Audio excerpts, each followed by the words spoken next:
Aujourd'hui, nous allons aborder l'œuvre de Marx. Marx qui est né en 1818, qui est mort en 1883, c'est donc un contemporain de Tocqueville. C'est le plus grand philosophe politique du 19e siècle.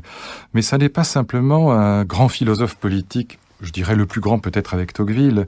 Ça n'est pas simplement un grand philosophe politique du 19e siècle, c'est aussi quelqu'un qui permet encore aujourd'hui de comprendre les crises que traverse le capitalisme. C'est quelqu'un qu'il faut lire parce qu'il a encore quelque chose à nous dire de très profond sur le monde dans lequel nous vivons, même si on est en grand désaccord, le cas échéant avec les conséquences politiques que Marx va tirer de son analyse du capitalisme, et notamment avec l'idée qu'il est nécessaire de passer à une société sans classe, sans État, sans exploitation, que Marx appelle le communisme, même si on ne partage pas son point de vue, je dirais, politique. L'analyse à la fois économique, sociale et politique qu'il donne du capitalisme reste extrêmement précieuse pour nous. On pourrait presque dire que Marx est le plus grand lecteur des crises du capitalisme contemporain, si du moins on prend la peine de le lire et de le comprendre correctement. Marx disait à propos de Hegel qu'il ne faut pas le traiter en chien crevé. Il disait ça en pensant à ses contemporains qui avaient enterré l'hégélianisme, notamment aux anarchistes, aux socialistes français qui ne s'intéressaient plus à l'œuvre de Hegel.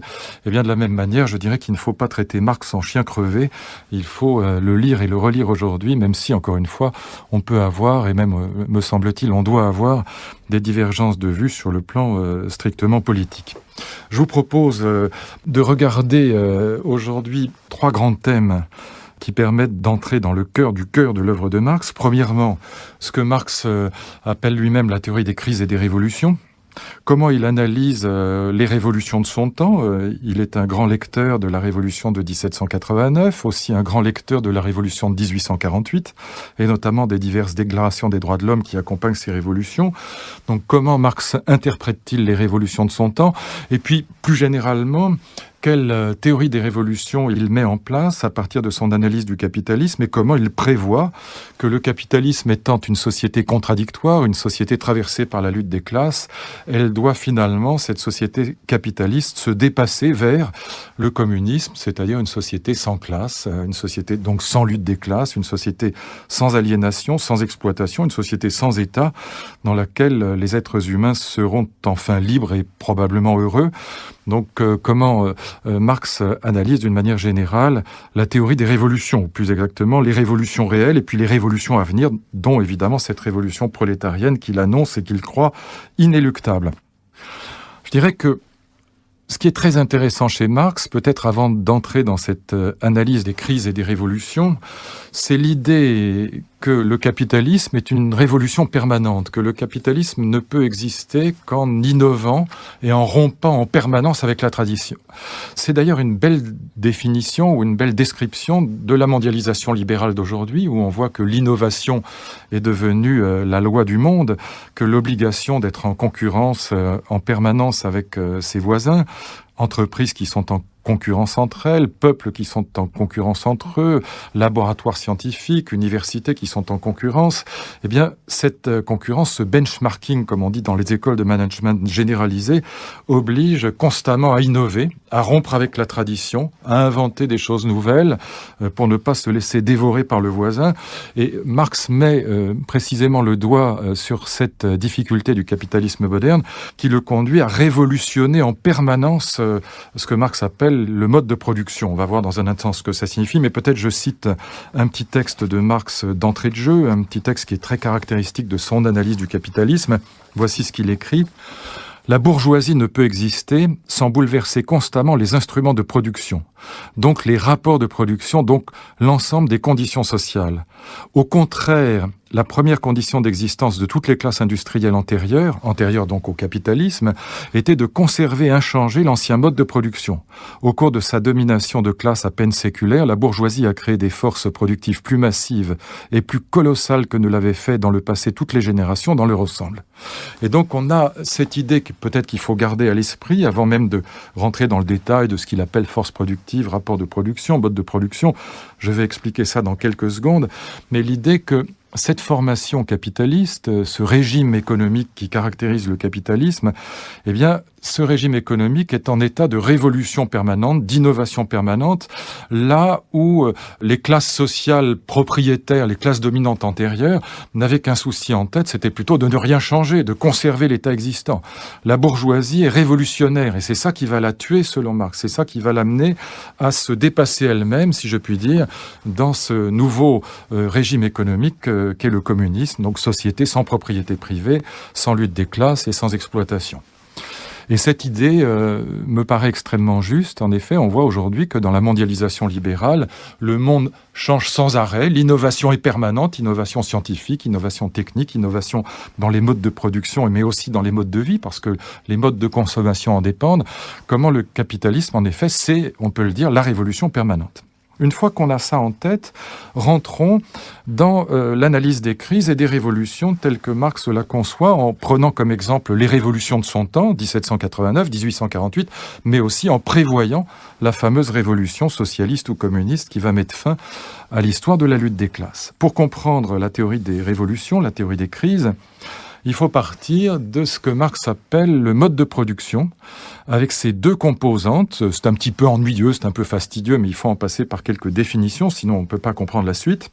Ce que Marx appelle le mode de production, avec ses deux composantes, disais-je, d'un côté les forces productives, et puis de l'autre ce qu'on a traduit en français par rapport de production. De quoi s'agit-il ? Les mots en eux-mêmes ne sont pas très parlants. Essayons de rentrer dans le détail avant de voir sa philosophie de l'histoire générale et puis sa théorie des révolutions. Qu'est-ce que Marx appelle donc le mode de production ? Ces deux éléments fondamentaux, les forces productives, les rapports de production. Qu'est-ce que c'est que les forces productives ? C'est, on peut dire, d'une manière générale, la capacité d'une société donnée à produire. Les forces productives, ça comprend essentiellement trois éléments, ce que Marx appelle les forces productives, qui vont composer l'infrastructure, ce que Marx appellera l'infrastructure économique.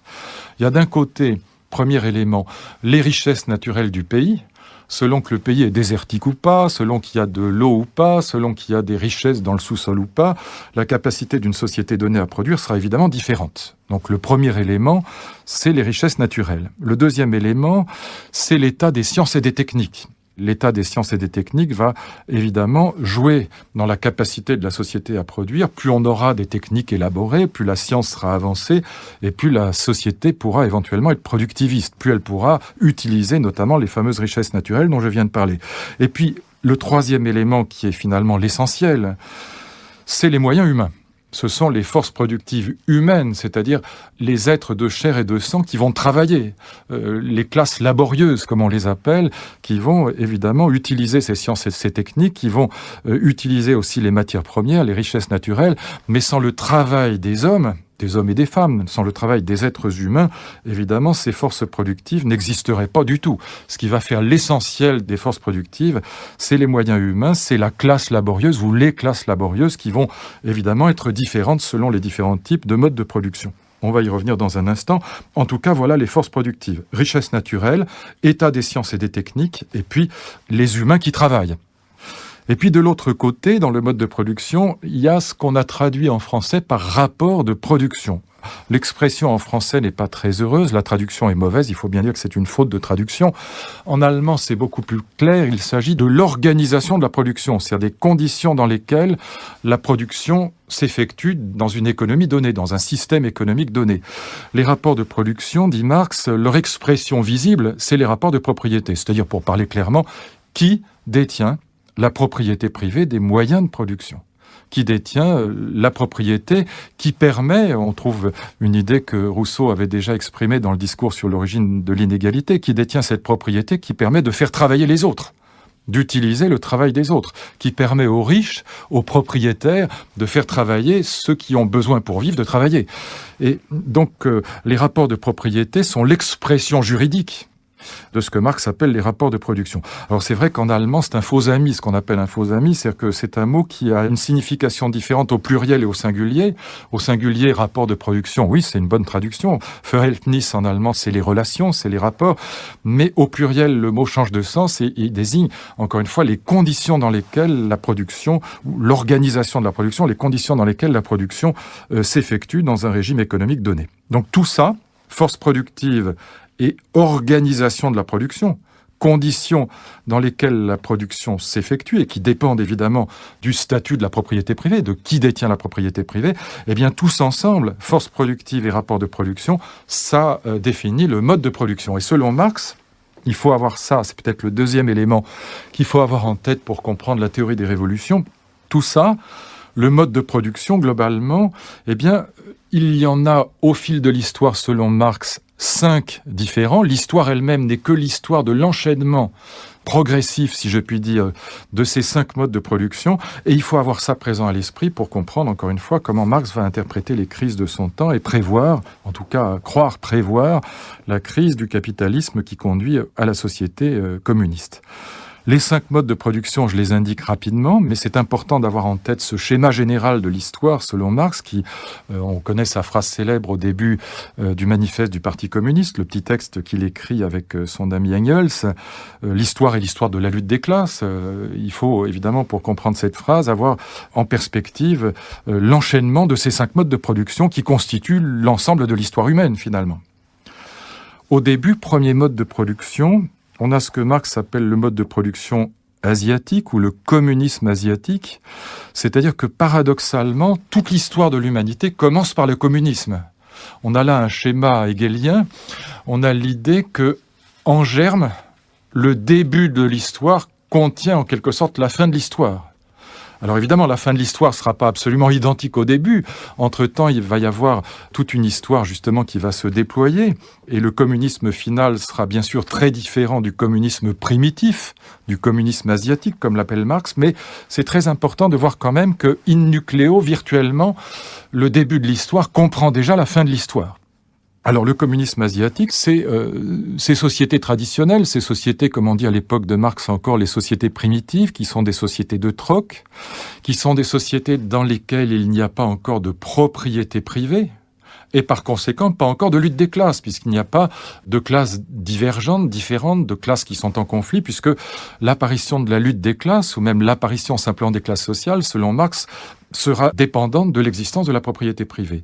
Là, on est dans un communisme primitif, tous les moyens de production appartiennent à tout le monde, société du troc, société d'échange, société dans lesquelles il n'y a pas encore d'argent, société dans lesquelles il n'y a pas encore d'État, puisque aux yeux de Marx, l'État n'est que la superstructure politique, l'instrument dont se sert la classe dominante, la classe des propriétaires pour maintenir sa domination. Comme il n'y a pas de classe sociale parce qu'il n'y a pas de propriété, il n'y a pas non plus d'État. Donc ce sont des sociétés sans État, sans propriété, sans histoire, sans lutte des classes. Société tribale, société primitive, on dirait aujourd'hui société traditionnelle. Qu'est-ce qui se passe pour qu'on sorte de ce communisme primitif ? Eh bien, ce qui se passe, c'est un peu comme chez Rousseau, l'avidité, le souci d'être plus riche que les autres, peut-être la vanité, peut-être ce que Rousseau appelle l'amour-propre, aussi la découverte de techniques nouvelles qui permettent de s'enrichir, vont faire apparaître la propriété privée et on va passer de ce communisme primitif à un deuxième mode de production dans lequel la propriété privée va apparaître, donc la lutte des classes, une classe qui s'attache à la propriété, une autre qui s'attache au travail, le travail de ceux qui n'ont pas de propriété et qui sont obligés de travailler pour vivre.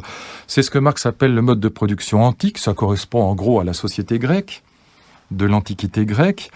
D'un côté, on a les hommes libres qui sont des propriétaires, et puis de l'autre, on a les esclaves qui sont évidemment ceux qui travaillent. Et donc, les rapports de production sont défendus par les propriétaires, les rapports de propriété sont défendus par la classe dominante, la classe des hommes libres, et puis, la classe des opprimés, la classe de ceux qui sont dominés, c'est la classe des esclaves, la classe de ceux qui travaillent, et c'est le mode de production antique. Et puis, on passe de ce mode de production antique au mode de production féodal qui va définir ce que Tocqueville appelait l'Ancien Régime. Eh bien, dans l'Ancien Régime, les propriétaires, ce sont les aristocrates, c'est la noblesse.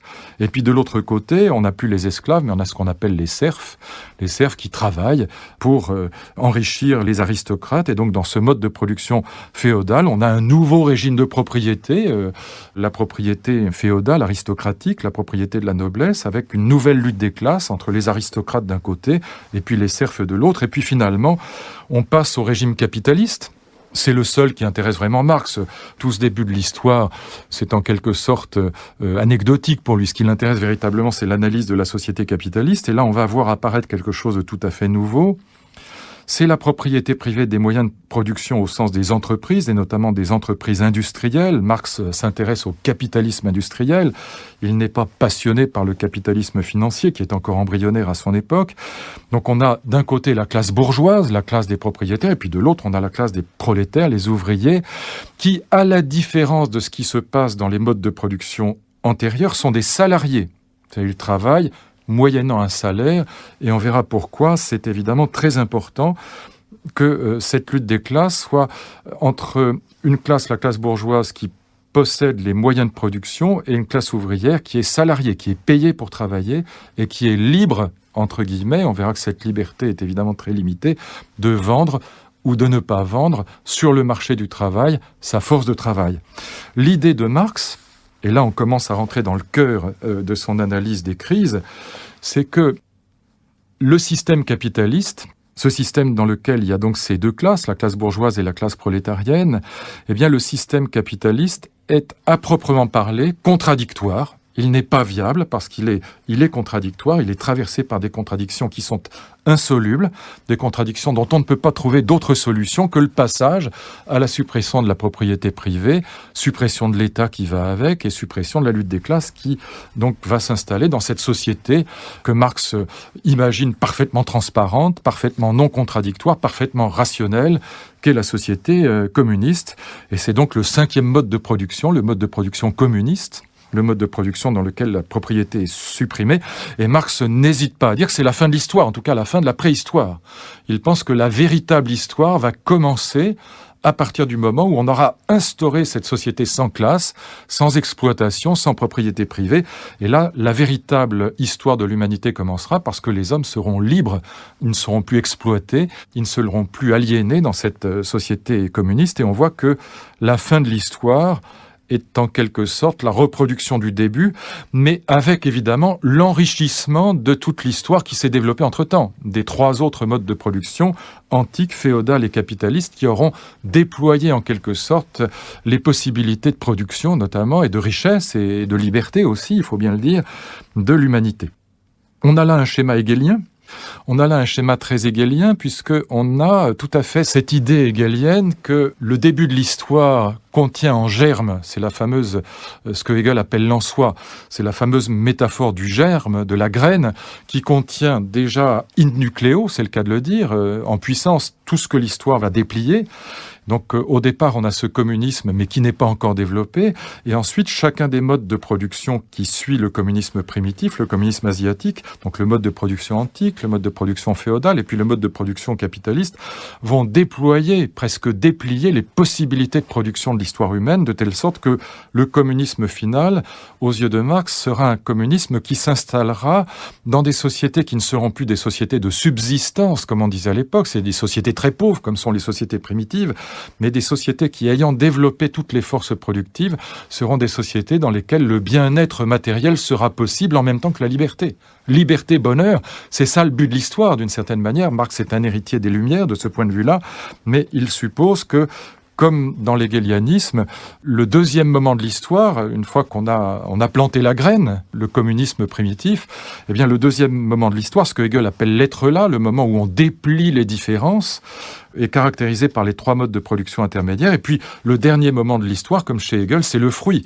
Le fruit, une fois que la plante a déployé ses possibilités, qu'on a vu apparaître le tronc d'arbre, les branches, les feuilles, eh bien, le fruit, c'est la recollection de tout ce déploiement qui s'est effectué au cours de l'histoire. Le fruit qui contient à nouveau les graines.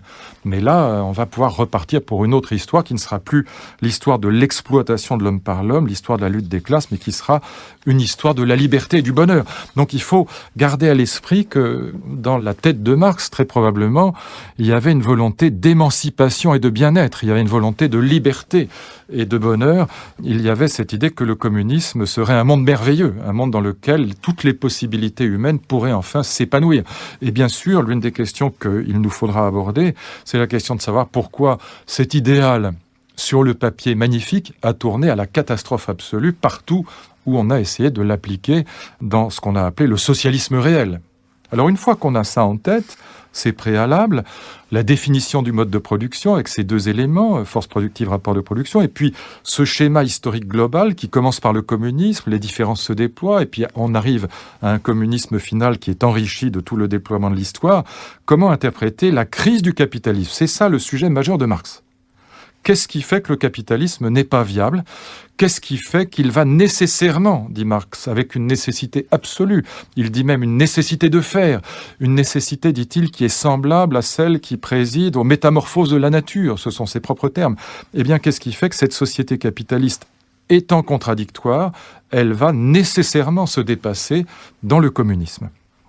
Et là, on trouve dans la pensée de Marx deux approches de la révolution, deux approches des crises. Une approche que je dirais assez superficielle, je vais l'évoquer dans un instant parce qu'il faut quand même l'évoquer, elle est très présente dans le discours marxiste. Et puis une approche qui est beaucoup plus profonde à partir de la théorie de la plus-value. Et c'est le cœur de l'analyse du capitalisme que cette théorie de la plus-value, que j'essaierai d'expliquer. Elle est assez difficile à comprendre, mais elle est passionnante et il faut faire un petit effort pour comprendre ce que Marx veut dire. Je crois qu'elle est à la fois très profonde et en vérité très juste. Première approche, superficielle encore, que signifie l'idée que le capitalisme est contradictoire ? Il faut voir qu'aux yeux de Marx, c'est vraiment une contradiction, ça n'est pas tenable, c'est pas un développement tenable, on dirait aujourd'hui. Il n'y a pas de développement capitaliste durable aux yeux de Marx. Il y a une contradiction qui empêche le capitalisme de se survivre éternellement à lui-même. Pourquoi ? Qu'est-ce qui caractérise la production capitaliste et en quoi c'est contradictoire ? Eh bien, ce qui caractérise la production capitaliste, c'est la liberté d'entreprise. Très concrètement, ça veut dire que les chefs d'entreprise, les patrons, qui détiennent la propriété privée des moyens de production, on parle bien sûr de la propriété privée des moyens de production, l'ouvrier peut très bien avoir une maison, une voiture, que sais-je, un cheval, peu importe à l'époque de Marx, mais là on parle de propriété privée, quand on parle de propriété privée, c'est la propriété privée des moyens de production. Eh bien, dans ce système capitaliste où les chefs d'entreprise sont de libres entrepreneurs, eh bien, les chefs d'entreprise peuvent décider librement, étant propriétaires libres des moyens de production, de produire ce qu'ils veulent, comme ils veulent, quand ils veulent, où ils veulent et dans la quantité qu'ils veulent. Et selon Marx, la production capitaliste n'étant pas planifiée, n'étant pas organisée par la collectivité, mais dépendant de ces individus monades, libres, anarchiques que sont les chefs d'entreprise, eh bien, elle va nécessairement, cette production capitaliste, engendrer ce que Marx appelle des crises de surproduction ou de sous-consommation. Ça revient au même. Dans la mesure où les capitalistes vont se mettre, par exemple, à produire tous la même chose au même moment, eh bien, il va y avoir des quantités de richesses qui sont produites. Et puis, quand il y en a trop, parce que la production dépasse la consommation, on va détruire les richesses. Voilà la contradiction centrale aux yeux de Marx du capitalisme, dans cette première approche qui, encore une fois, est encore superficielle. Quand il y a des crises de surproduction, eh bien, ça veut dire que les forces productives vont être détruites. On va détruire ce que les ouvriers ont produit. Concrètement, ça veut dire que leur travail aura été gâché. C'est ça que ça veut dire. Et leur travail aura été gâché parce que les rapports de production, c'est-à-dire le régime de la propriété, a organisé l'anarchie. Si on avait planifié, il n'y aurait pas de crise de surproduction. Voilà ce que pense Marx. Et donc, à un moment donné, eh bien, la propriété privée, c'est ce qu'on appelle les rapports de production, entrave le développement des forces productives, puisque ça crée du gâchis, en quelque sorte. Voilà ce qu'écrit Marx. Là, je cite encore un petit texte de Marx. À un certain stade de leur développement, les forces productives matérielles de la société entrent en contradiction avec les rapports de production existants, ou ce qui n'en est que l'expression juridique, avec les rapports de propriété au sein desquels elles s'étaient mues jusqu'alors. Je commente, tant qu'il n'y avait pas de crise de surproduction, les forces productives se développaient très bien dans ce système de propriété privée, de libre entreprise, mais au moment où il y a crise de surproduction, eh bien, les forces productives incarnées dans la classe ouvrière s'aperçoivent qu'on les a détruites, qu'on les a gâchées, que cette production anarchiste a été calamiteuse. Et alors, dit Marx, je continue son texte, de forme de développement de forces productives qu'ils étaient, ces rapports de propriété en deviennent des entraves. Alors s'ouvre une époque de révolution sociale. Voilà. Quand les forces productives sont détruites, quand elles sont gâchées par l'anarchie de la production capitaliste, eh bien, on entre dans une période de crise et peut-être même dans une période de révolution si les crises de surproduction deviennent trop grandes. Pourquoi ? Alors, j'indique rapidement le raisonnement, mais on ne va pas s'y attarder trop parce que, encore une fois, c'est pas ce qu'il y a de plus profond chez Marx. Quand il y a des crises de surproduction, les petites entreprises font faillite, les moins puissantes, celles qui ont le moins de réserves, font faillite. Ça entraîne la concentration du capital, elles sont rachetées par les plus forts, donc le capital se concentre, on crée de plus en plus de monopoles capitalistiques. 3, ça crée la prolétarisation. Les petits patrons qui ont fait faillite deviennent des prolétaires, donc il y a prolétarisation.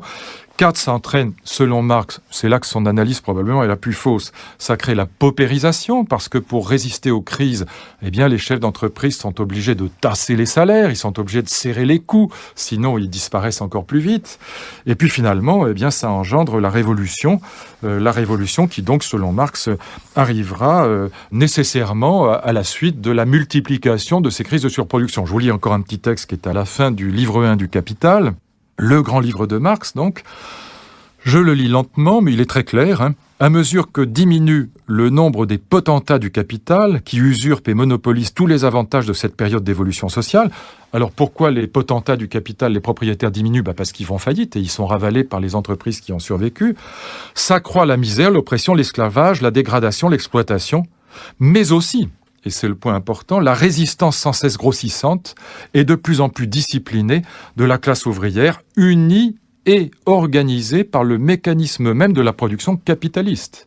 On voit que dans cette perspective-là, fin de citation, on voit que dans cette perspective-là, c'est en quelque sorte le capitalisme lui-même qui s'autodétruit. Et là, on a une histoire tout à fait hegelienne. Qu'est-ce que c'est que la dialectique chez Hegel ? Fondamentalement, c'est l'idée qu'un terme engendre son contraire, produit son contraire, se nie lui-même, s'autodétruit.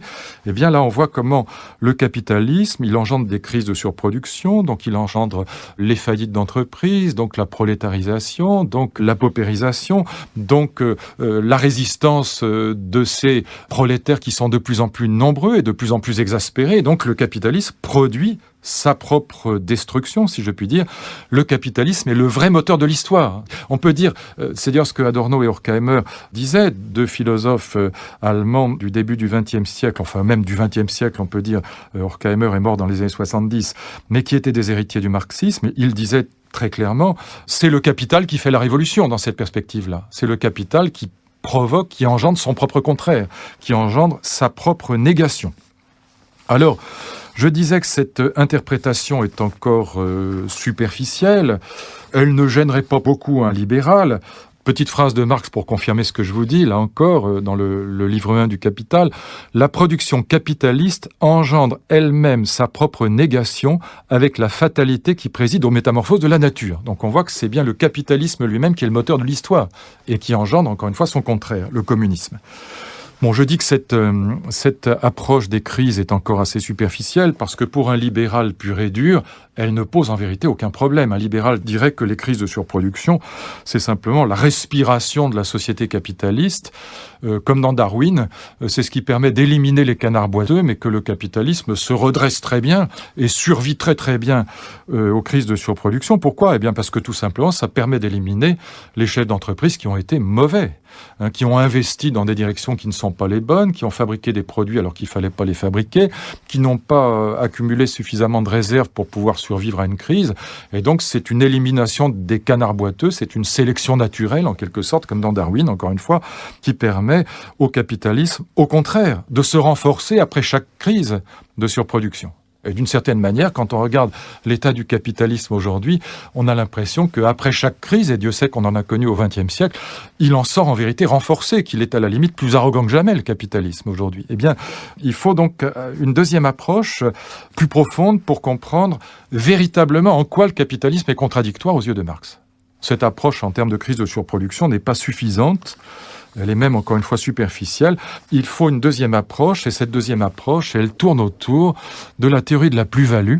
Et cette théorie de la plus-value, comme on va voir, elle, alors pour le coup, elle est véritablement profonde, et je crois qu'en plus, elle est vraie, c'est-à-dire qu'elle décrit bien l'essence contradictoire du système capitaliste. Ça ne veut pas dire que le capitalisme va s'autodétruire, mais ça veut dire en tout cas qu'il va engendrer des crises qui sont extrêmement difficiles à résoudre. Et à partir de cette approche en termes de plus-value, on va voir qu'en effet, on a une lecture des crises et des révolutions beaucoup plus profonde, encore une fois, qu'en termes de surproduction. Qu'est-ce que ça veut dire, cette théorie de la plus-value? En quoi consiste-t-elle? Elle est assez simple, cette théorie de la plus-value, et pourtant difficile à comprendre. Pourquoi elle est difficile à comprendre? Parce qu'elle prend à contre-pied à peu près toutes les idées que nous avons sur la manière dont on fait du profit. Ah, comment expliquer ça?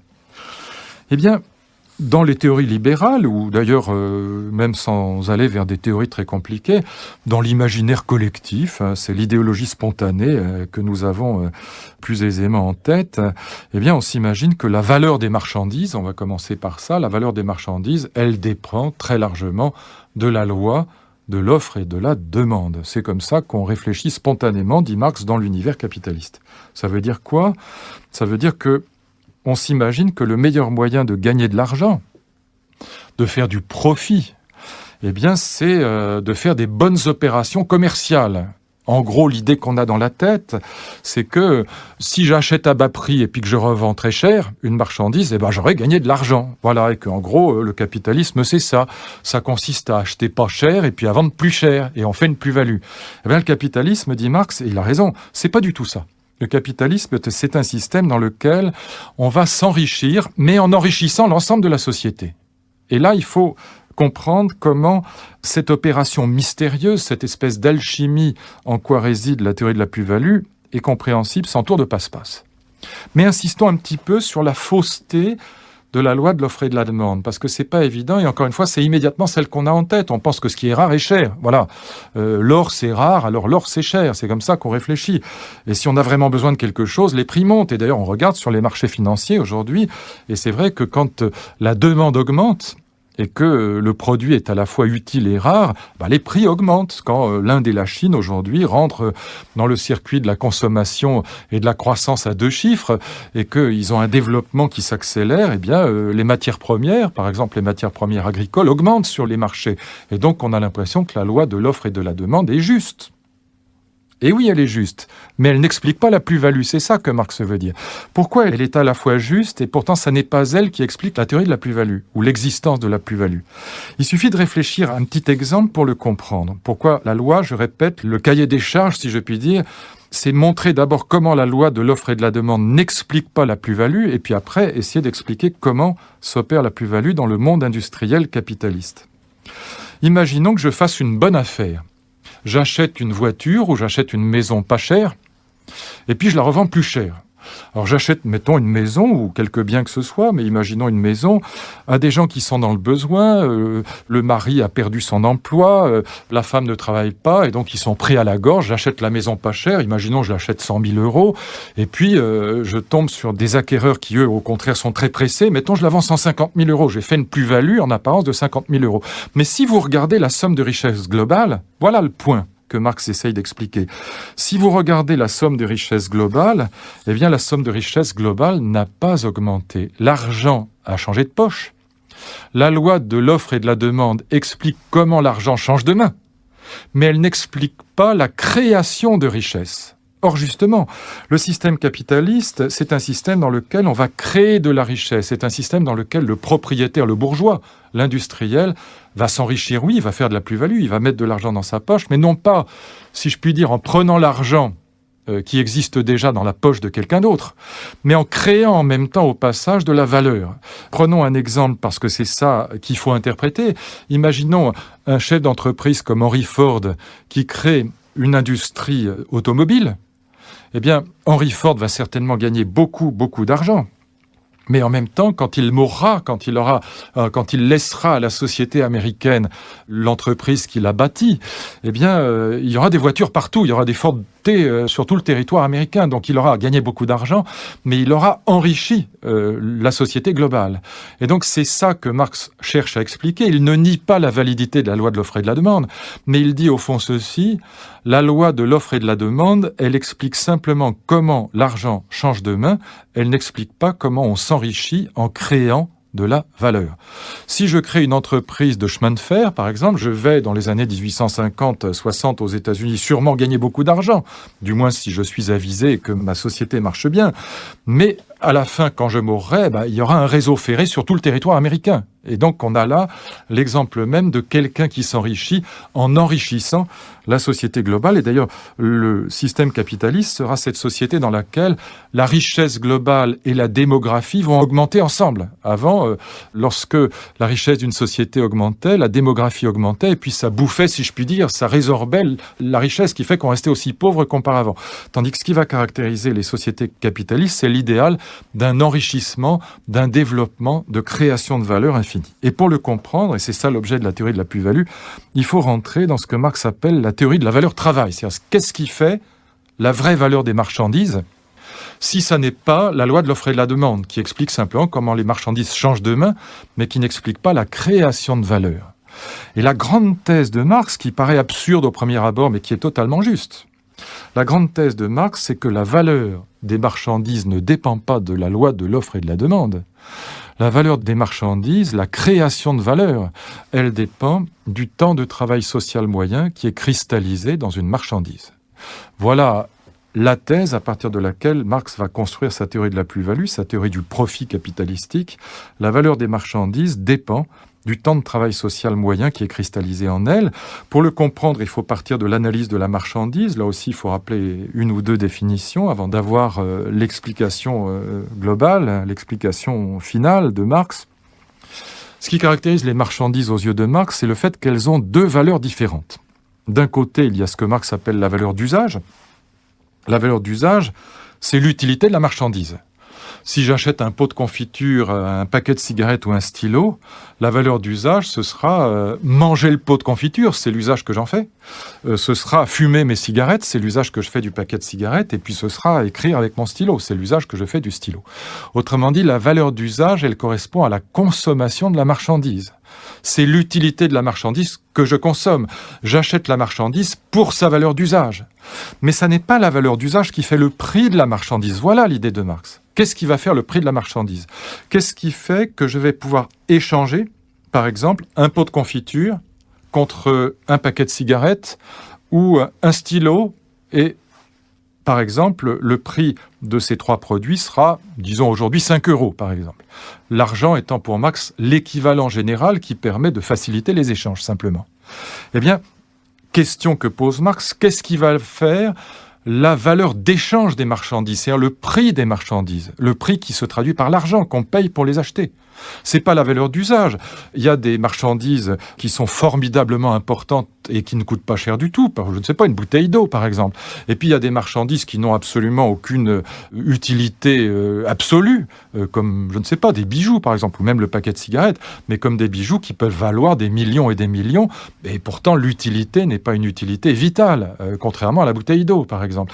Et donc, ce qui va faire la valeur d'échange de la marchandise, selon Marx, c'est le temps de travail social moyen qui est cristallisé en elle. Pourquoi dit-il temps de travail social moyen ? Parce qu'il pense au fait que, évidemment, comme les entreprises capitalistes sont en concurrence entre elles, bien sûr, ce qui va faire la valeur d'échange de ces marchandises, c'est leur prix, le prix auquel on va les acheter, eh bien, c'est le temps de travail qu'il faut dans une société donnée, étant donné la compétition entre les entreprises, en moyenne, pour produire un paquet de cigarettes, un stylo, un pot de confiture ou une voiture. Voilà.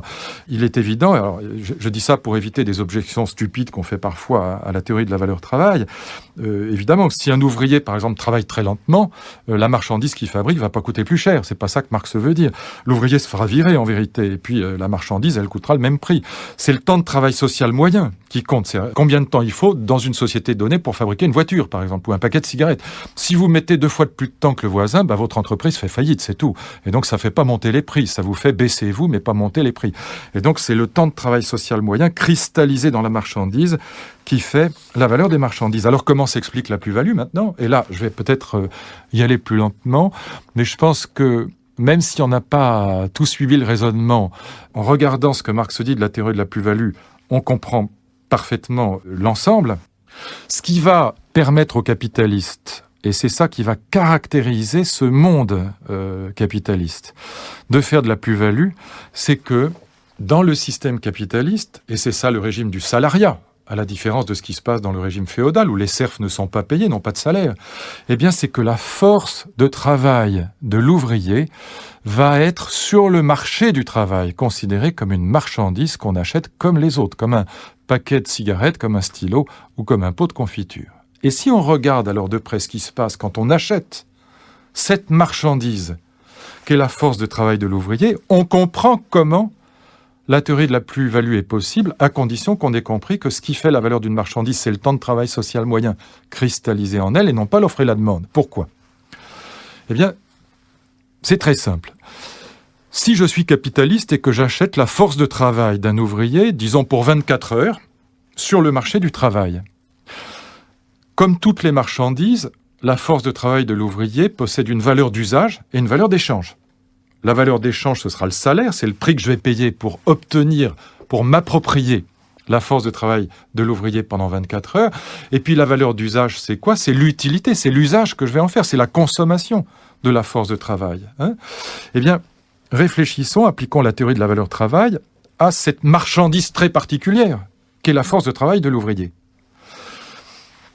Si je veux calculer le salaire de l'ouvrier, c'est-à-dire sa valeur d'échange, le prix que je vais payer pour avoir, en quelque sorte, la disposition pour m'approprier la force de travail de l'ouvrier pendant 24 heures, eh bien, appliquons la théorie générale de la valeur travail, eh bien, le salaire de l'ouvrier, ce sera le temps de travail social moyen qu'il faut pour fabriquer les marchandises que l'ouvrier va consommer pendant 24 heures. Qu'est-ce qu'il va consommer ? Ses repas, ses vêtements, son logement, éventuellement ses moyens de transport, l'entretien de sa propre famille, parce qu'il faut que les ouvriers, si je puis dire, se reproduisent pour fabriquer d'autres ouvriers. C'est comme ça que Marx voit les choses dans ce système capitaliste. Et donc, la force de travail de l'ouvrier, je vais l'acheter à sa valeur d'échange juste, c'est-à-dire le temps de travail social moyen qu'il faut pour fabriquer les marchandises que l'ouvrier consomme en 24 heures. Imaginons qu'il faille 6 heures pour fabriquer les marchandises que l'ouvrier consomme en 24 heures. Imaginons, l'exemple est évidemment absurde, abstrait, ça n'a pas d'importance, c'est juste un exemple.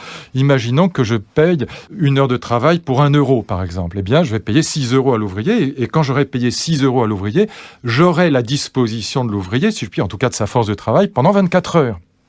Imaginons, parce qu'il faut qu'il dorme quand même, et puis il faut qu'il s'arrête pour manger. Bon, je le fais travailler 12 heures, par exemple. Eh bien, je vais payer 6 heures la force de travail de l'ouvrier, et une fois que je l'ai achetée, elle m'appartient pour les 24 heures, et compte tenu des temps de repos, etc., je vais le faire travailler 12 heures, donc la plus-value sera de 6 heures, c'est-à-dire 6 euros. Voilà comment se crée la plus-value.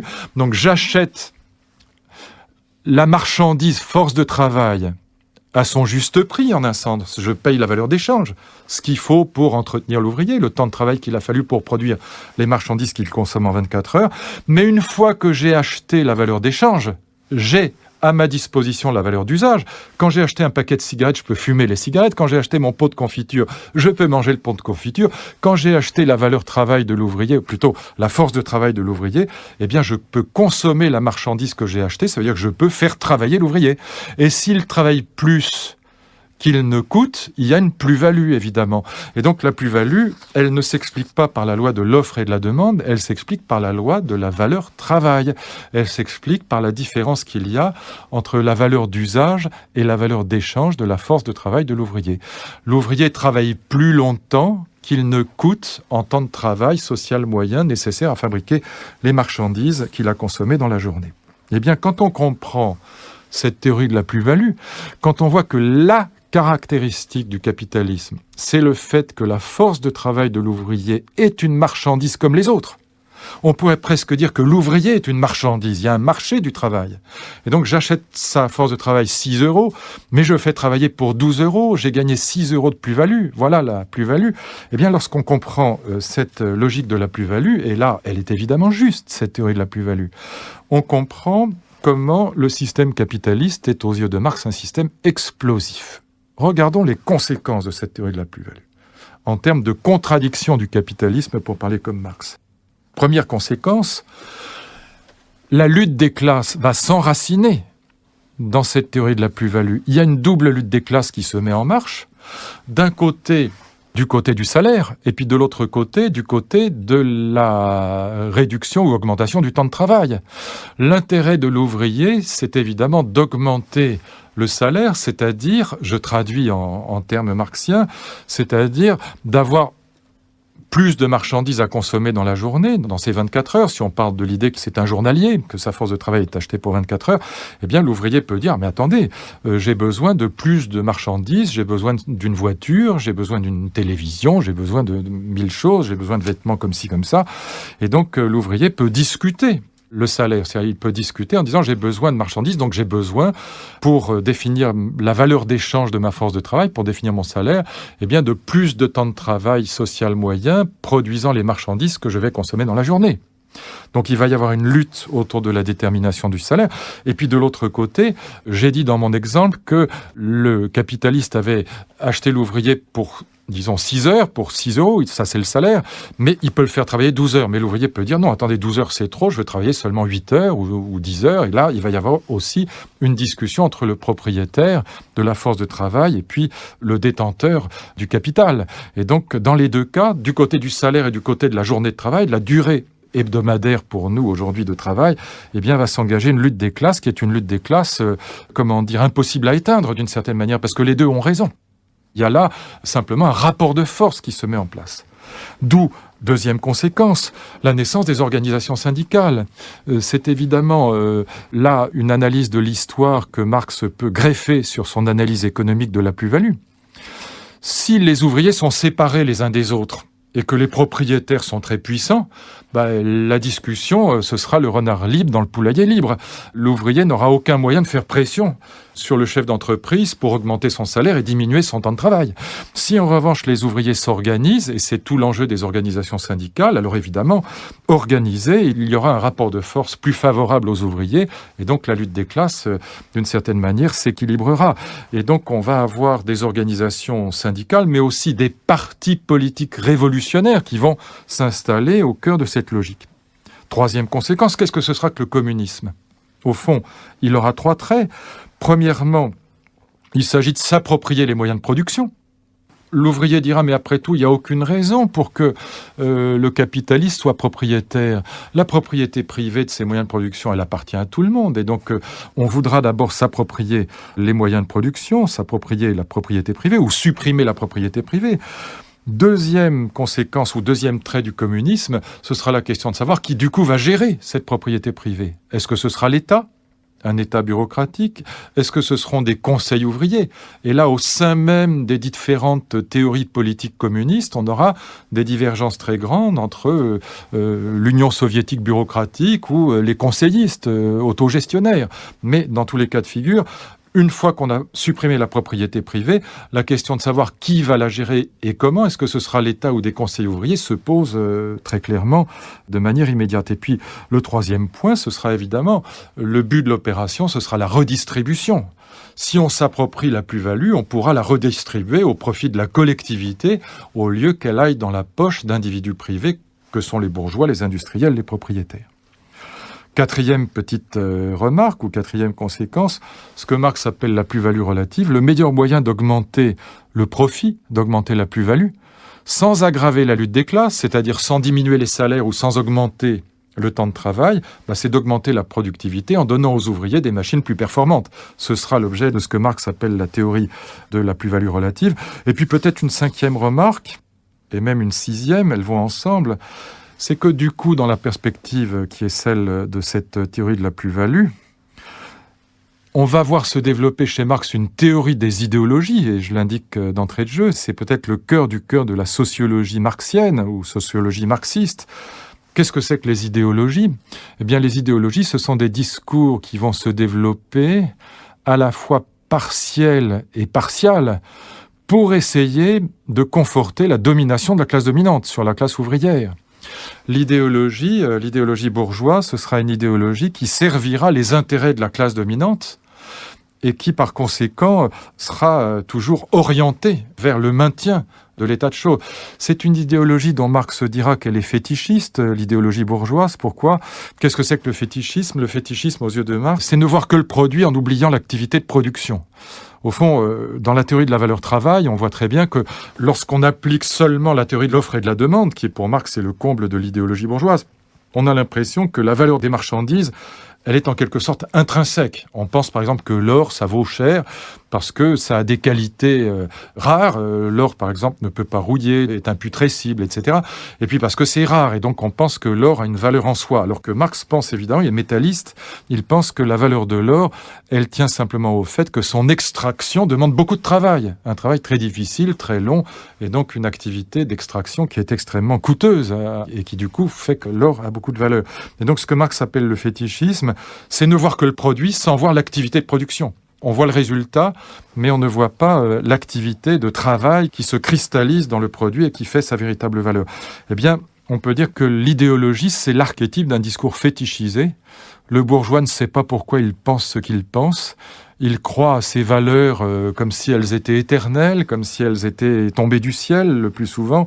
Il ne voit pas que ces valeurs sont produites par un système économique dans lequel il a intérêt à défendre telle ou telle idée.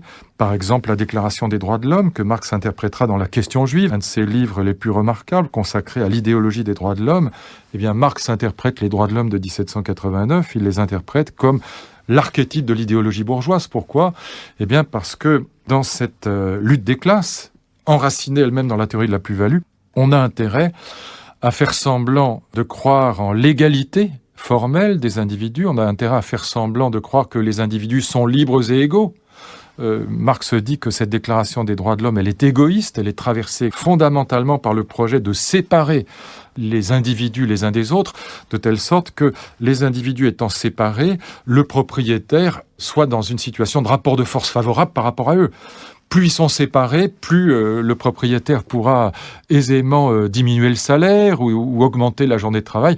Plus les individus seront regroupés en syndicats, en partis politiques, plus les rapports de force seront favorables à l'ouvrier, moins ils seront favorables au propriétaire, et plus le propriétaire aura des difficultés à augmenter la journée de travail ou à diminuer le salaire. Et par conséquent, dit Marx, l'idéologie des droits de l'homme, de cet individu monade dont on déclare qu'il est libre et l'égal de tous les autres, eh bien c'est une idéologie de la séparation des individus, de l'individu monadique, dit-il, qui est favorable à la classe dominante, et donc on a là l'archétype d'une idéologie qui sert les intérêts de la classe dominante. Peut-être une dernière remarque sur les conséquences, mais elles sont sans nombre, de cette théorie de la plus-value, au niveau politique proprement dit. Bien sûr, aux yeux de Marx, l'État, ce sera simplement la superstructure de la classe dominante, la superstructure politique, l'instrument politique qui permet, avec la police, avec l'armée, eh bien, de maintenir, de conforter le pouvoir de la classe dominante, de le garantir, notamment contre les crises, contre les révolutions. Et donc, Marx ne voit dans l'État et dans l'État politique qu'un instrument intéressé, un instrument partial de la classe dominante qui lui permet d'assurer sa domination.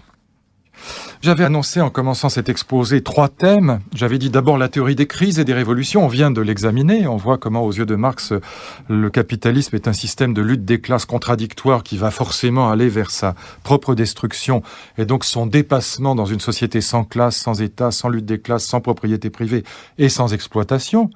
J'avais annoncé 3 thèmes. Le deuxième, c'était, on vient de l'évoquer, la théorie de l'idéologie comme discours partial et partiel. Et puis le troisième thème, c'est les difficultés et les critiques que suscite cette lecture politique, en particulier du communisme que Marx met en place à partir de son analyse du capitalisme comme société contradictoire. Alors,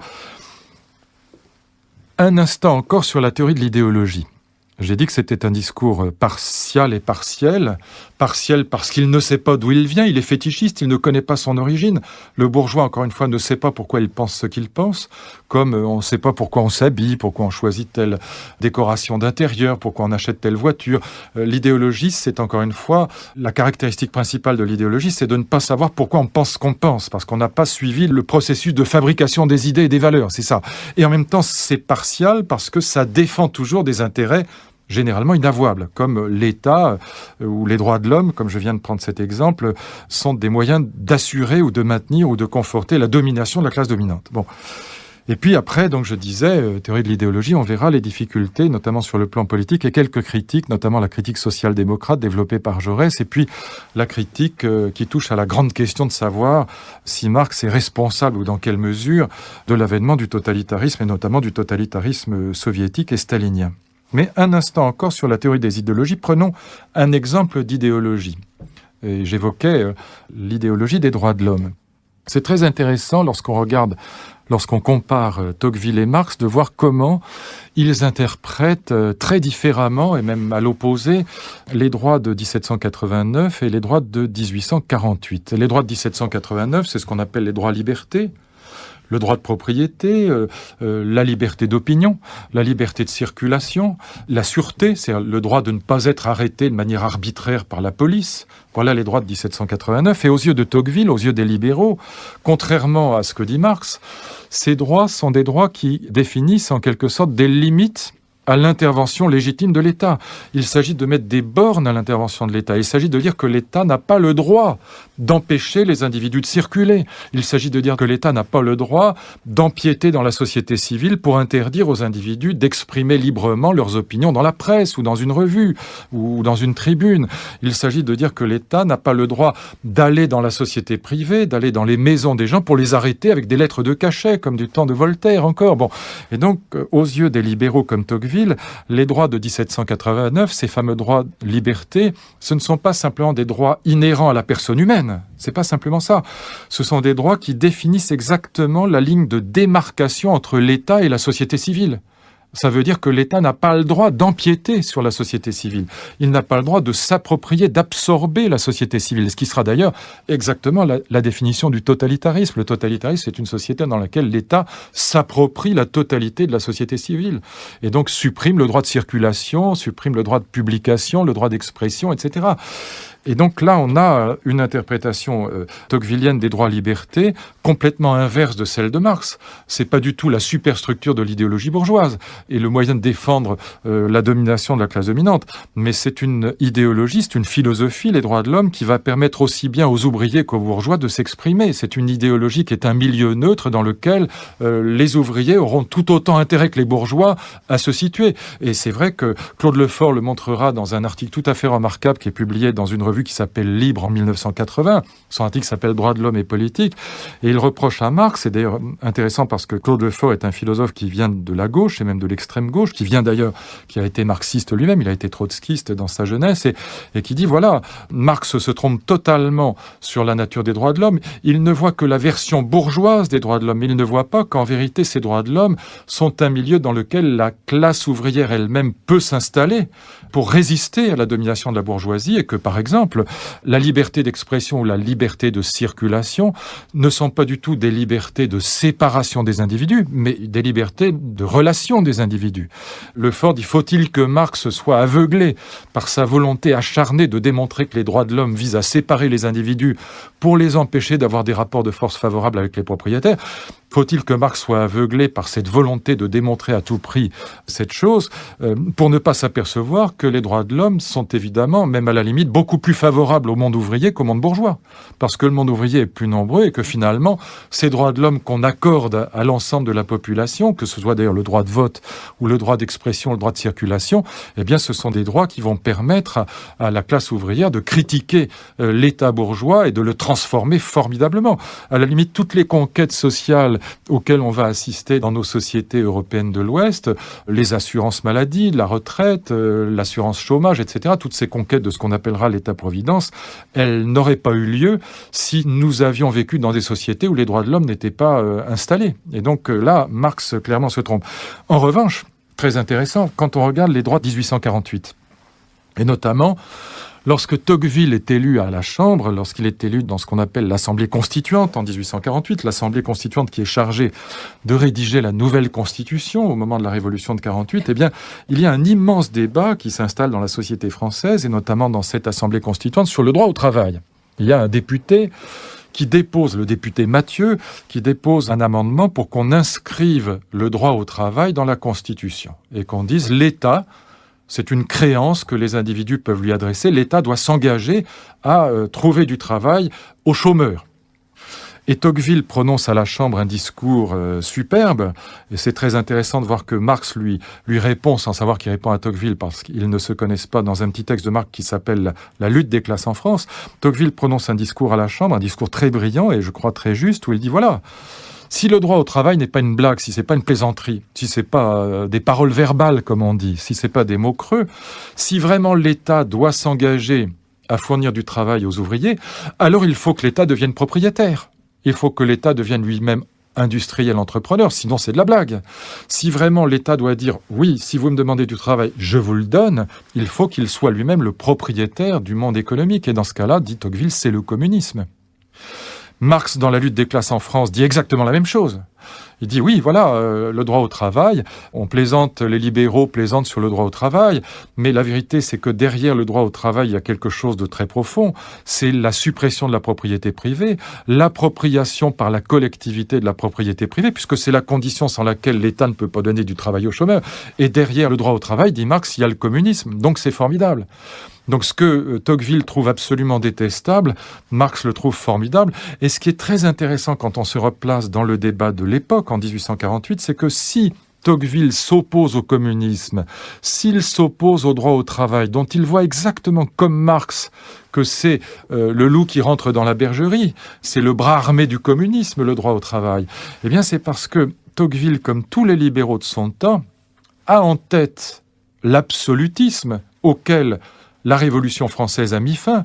Il a en tête ces fameux droits-libertés qui sont des bornes à l'intervention de l'État.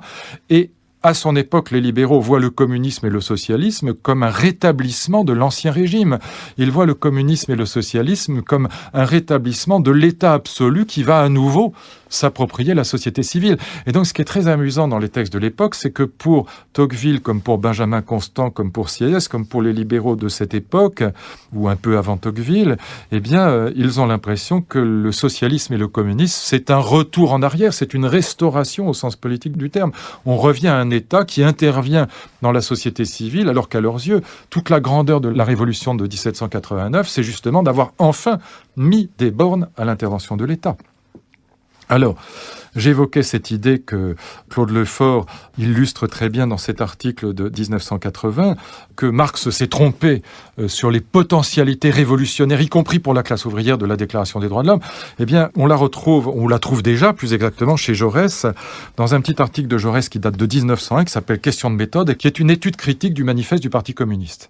Et le texte de Jaurès est vraiment génial parce que, en plus, il est historiquement très important. On peut dire que c'est la fondation de la social-démocratie, c'est-à-dire la fondation de la différence entre socialisme démocratique et communisme. Il y a là quelque chose qui est historiquement très profond. Que dit Jaurès dans ce texte ? En gros, il développe contre Marx une critique en 3 temps.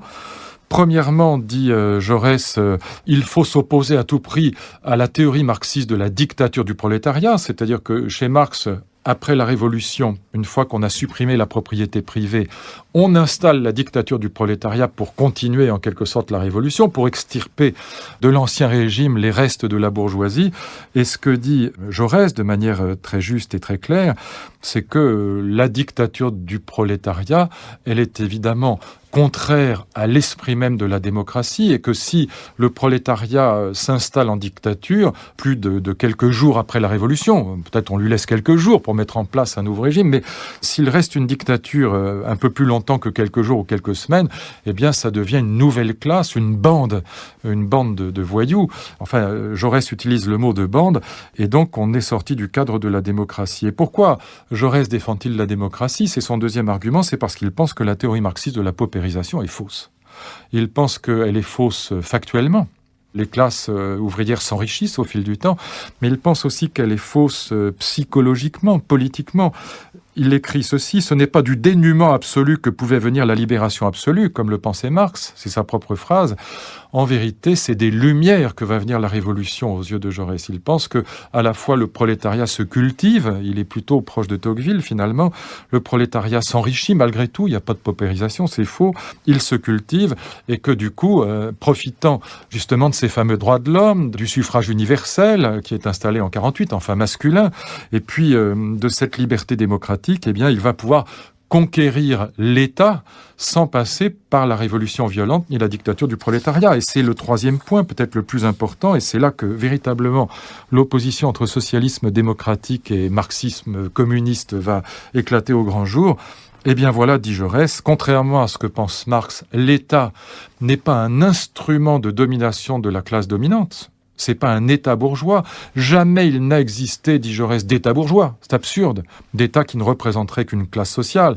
Non, dit Jaurès, la vérité, c'est que l'État est un milieu neutre dans lequel l'ensemble des luttes de classe se réfractent, aussi bien la classe ouvrière que la classe bourgeoise. Et donc l'État, dit Jaurès, c'est un État arbitre. Il faut s'emparer de cet État démocratique, cette pluralité des partis, ces élections libres, ces fameux droits de l'homme. Et bien tout cela constitue un milieu neutre dans lequel la classe ouvrière vit tout autant que la classe bourgeoise. L'État réfracte en quelque sorte en lui-même, il est la réfraction en lui-même de l'état de la lutte des classes, mais il est l'instrument tout autant de la classe ouvrière que de la classe bourgeoise. Et il faut s'en saisir de cet État par les élections, par les luttes sociales, par l'argumentation, par la conviction, par l'élévation du niveau intellectuel et culturel des masses. Voilà ce que pense Jaurès et voilà pourquoi il est partisan d'un socialisme démocratique, d'un socialisme qui conquiert le pouvoir et qui peut-être supprimera la propriété privée, mais qui fera, comme on dit, la révolution par les urnes et dans les urnes, non pas par la violence et en installant la dictature du prolétariat. Qu'est-ce qu'il y a derrière ? C'est très profond ce qui est derrière. C'est toute la question de l'autonomie du politique. Et là, cette question va se poser plus tard, et j'en viens à la dernière critique que je voulais évoquer avant de conclure. Ce que dit déjà Trotsky de façon très intelligente, juste avant de mourir, c'est que si en Union soviétique, dit en gros Trotsky, si en Union soviétique, la dictature du prolétariat, c'est-à-dire la dictature d'une bureaucratie, en vérité c'est pas le prolétariat, c'est une bureaucratie, la bureaucratie stalinienne qui est en place, perdure indéfiniment, eh bien ça veut dire que la théorie marxiste de l'État est fausse. Puisque la théorie marxiste de l'État, c'était l'idée que l'État servait les intérêts de la classe dominante, elle-même adossée à la propriété privée. Or, dit Trotsky, en substance, la propriété privée a été supprimée. La lutte des classes a été supprimée, c'est le discours officiel de Lénine et de Staline. Et donc, si la propriété privée étant supprimée, si la lutte des classes étant disparue, l'État oppresseur continue d'exister, ça veut bien dire qu'il y a une autonomie du politique par rapport à l'économie. Voilà ce que dit déjà Trotsky. Et ça n'est pas un hasard si Castoriadis et Lefort, Cornelius Castoriadis et Claude Lefort, qui vont fonder dans les années 50 cet anti-totalitarisme de gauche, à l'intérieur d'une petite association qui s'appelle Socialisme ou Barbarie, vont venir du trotskisme, vont prolonger cette réflexion de Trotsky dans une analyse de la bureaucratie totalitaire qui conclura à l'autonomie du politique et qui renverra le marxisme dans ses cordes, dans ses buts, en disant voilà, Marx n'a pas compris l'autonomie du politique. Et la preuve qu'il y a bien autonomie du politique, c'est que la bureaucratie stalinienne continue d'exister. Que vont dire Cornelius Castoriadis et Claude Lefort du marxisme ? Ils vont dire quelque chose de très, très important, je crois de très intéressant aussi. C'est que même si on ne peut pas évidemment accuser Marx de stalinisme, ce serait à la fois un anachronisme et probablement une absurdité, probablement que Marx aurait été à titre personnel très hostile à Staline, on peut en tout cas le supposer, et personne ne peut parler à sa place. Mais en tout cas, disent Claude Lefort et Cornelius Castoriadis, qui vont fonder en effet cette pensée anti-totalitaire de gauche, eh bien, ils disent qu'il y a bien les germes du totalitarisme dans la pensée de Marx. Pourquoi il y a les germes du totalitarisme ? Eh bien, pour deux raisons. La première raison, Castoriadis explique ça très bien dans son livre qui s'appelle « L'institution imaginaire de la société ». En substance, elle est la suivante. Si, dit Castoriadis, il existe vraiment une science de l'histoire, si vraiment il y a une science de l'histoire qui prouve en quelque sorte que le communisme est une nécessité absolue, que le capitalisme va engendrer son contraire et que l'histoire est déterminée à aller dans le sens du communisme. Eh bien, dans ces conditions, s'il y a une vérité de l'histoire, il n'y a aucune raison d'accepter le pluralisme. Comme dira Simone de Beauvoir, avec cette espèce de dogmatisme qui la caractérisait si bien, je crois que c'est au début de son livre Pour une morale de l'ambiguïté, eh bien, elle a cette phrase qui m'a toujours fait hurler de rire, la vérité est une, seule l'erreur est multiple, voilà pourquoi la droite est pluraliste. Et en effet, renversons la phrase de Simone de Beauvoir, qui est parfaitement stalinienne, si la vérité est une et qu'il y a une science de l'histoire, alors les communistes n'ont aucune raison d'être pluralistes. Laissons le pluralisme à la droite. Laissons les élections libres, la pluralité des partis à la droite. Je vous lis le petit texte de Castoriadis, il est très clair. S'il y a une théorie vraie de l'histoire, s'il y a une rationalité à l'œuvre dans les choses, il est clair que la direction du développement doit être confiée aux spécialistes de cette théorie, aux techniciens de cette rationalité. Le pouvoir absolu du parti est dans le parti des coryphées de la science marxiste-léniniste, selon l'admirable expression forgée par Staline à son propre usage, à un statut philosophique. Il est fondé en raison, ce pouvoir absolu du parti, il est fondé en raison dans la conception matérialiste de l'histoire. Si cette conception est vraie, le pouvoir doit être absolu. Toute démocratie n'est que concession à la faillibilité humaine des dirigeants ou procédés pédagogiques dont eux seuls peuvent administrer les doses correctes. C'est très fort cette analyse de Castoriadis, parce que au fond le pluralisme, c'est simplement, on peut en injecter quelques petites doses pour des raisons pédagogiques, pour que les gens s'approprient enfin la vérité. Mais sinon, il n'y a aucune raison d'être pluraliste. S'il y a une vérité, si la vérité est une, eh bien pas d'élection libre, pas de pluralité des partis, parti unique, et puis on confie la direction des opérations politiques et historiques à cette espèce de sommet de pointe de la pyramide qu'est le bureau central du parti communiste, et si possible au guide génial lui-même, Staline. Et donc on a là en effet, dans cette théorie de la science de l'histoire, un enracinement du totalitarisme qui est assez clair. Lefort, je cite le petit texte de Lefort, qui est un petit peu plus compliqué que celui de Castoriadis, mais qui est très intéressant aussi parce qu'il insiste non seulement sur l'antipluralisme lié à l'idée qu'il existe une science de l'histoire, mais aussi à cette espèce de fantasme fou, panoptique, on pourrait dire, pour reprendre un mot que Foucault avait repris à Bentham. Panoptique, c'est-à-dire qu'on voit tout, cette espèce de fantasme de la société absolument transparente à elle-même, cette espèce de métaphysique de la transparence, de la présence à soi d'une société qui n'est plus divisée. Donc il n'y a plus de raison non plus d'y mettre du pluralisme qui accompagne la théorie de la science de l'histoire. La représentation marxiste, je cite Lefort, de la société comme espace réellement divisé et destiné à devenir réellement unifié, espace tout visible, tout intelligible, en droit au moins, cette représentation implique un point de vue du pouvoir, alors même que celui-ci n'est que virtuel. La prétention à embrasser le cours de l'histoire, à étaler le jeu de ces articulations en référence à ce point de rupture radical nommé révolution, et pareillement, c'est la même, la prétention à une vision globale de la société ici et maintenant. Cette double prétention fonde le projet de la direction révolutionnaire, celui du parti ouvrier qui a vocation à engendrer l'État totalitaire. S'il n'y a plus de division de classe, donc il n'y a pas de raison qu'il y ait des opinions divergentes, puisque les opinions divergentes, elles s'enracinaient dans la lutte des classes. Et puis si le guide génial est celui qui voit toutes les opérations, qui a le point de vue de la fin de l'histoire, il n'y a aucune raison ni d'autoriser le suffrage universel, ni le pluralisme des partis, ni surtout de confier au peuple lui-même la direction des opérations. Il faut le confier aux savants. Et on a là une technocratie totalitaire qui se met en place à l'intérieur même de la doctrine marxiste. Donc savoir si Marx aurait été stalinien ou pas est une question qui n'a pas grand sens. On peut imaginer, si on connaît un peu sa personnalité, qu'il ne l'aurait pas été, à titre humain, si je puis dire, à titre personnel. Mais en revanche, sa doctrine de la science de l'histoire, de la société complètement transparente, de la suppression de l'État, de la suppression de la lutte des classes, de la suppression de toute division politique et sociale, elle est déjà en germe porteuse de Big Brother. Elle est déjà en germe porteuse de ce que Orwell décrira si bien dans 1984, son livre dans lequel le personnage de Big Brother est évidemment un alter ego de Staline. On a là donc une critique de gauche des potentialités totalitaires du marxisme qui me paraît très profonde, très juste hélas, mais ça n'est pas parce que on peut être en très grand désaccord avec Marx et surtout, je dirais, avec le marxisme, sur les implications politiques totalitaires de son analyse du capitalisme, que son analyse du capitalisme est fausse.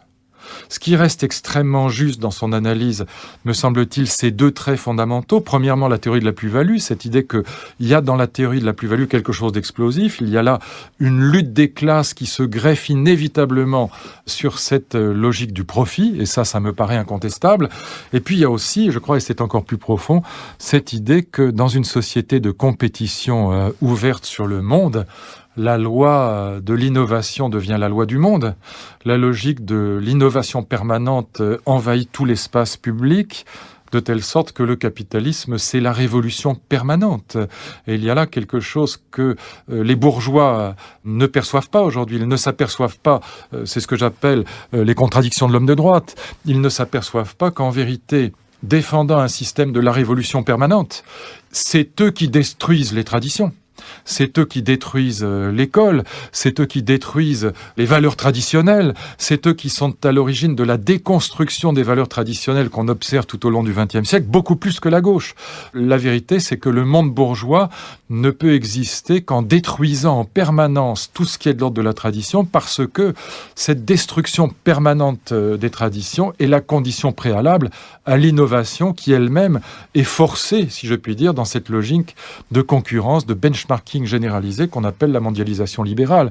Et donc c'est beaucoup plus le capitalisme lui-même qui est destructeur des traditions et des valeurs et des autorités traditionnelles que la gauche social-démocrate, qui est à bien des égards plus conservatrice d'une certaine manière que l'est ce système explosif, ce système révolutionnaire, là Marx a raison, qu'est le capitalisme. Et donc sur ces deux points,